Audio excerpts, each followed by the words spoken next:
অনেকের গাছে আম ধরে না, 1 বছর আম ধরলেও পরবর্তী বছরে গিয়ে কোনো আম ধরে না।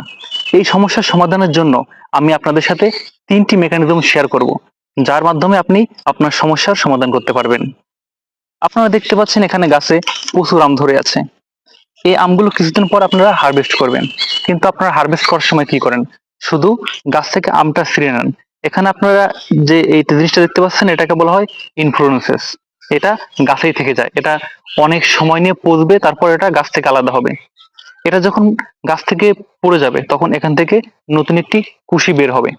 এই কুশিটার বয়স যদি 7 মাস না হয়, আমি আবার বলছি, যদি 7 মাস না হয়, তাহলে এখান থেকে আপনি পরবর্তী বছর কোনো আম পাবেন না।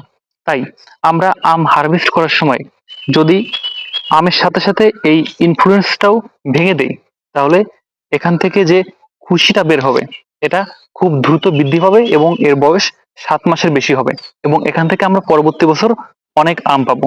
তাই আমাদের কি করতে হবে?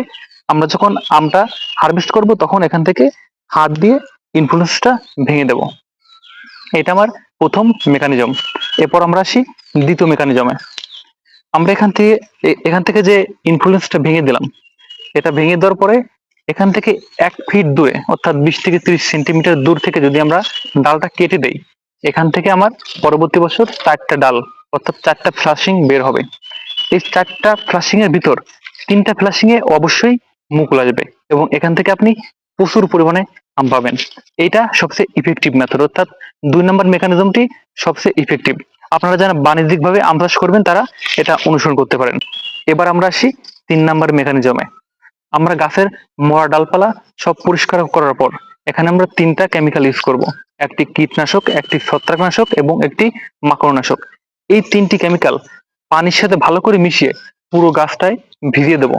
এরপর আপনার কোনো কাজ করা লাগবে না, আপনি নিশ্চিন্তে থাকুন, পরবর্তী বছর আপনার গাছে প্রচুর পরিমাণে আম আসবে। অর্থাৎ আপনি এই 3টি মেকানিজম যদি অনুসরণ করেন, তাহলে আপনার আম নিয়ে আর কোনো চিন্তা করা লাগবে না। ধন্যবাদ সবাইকে।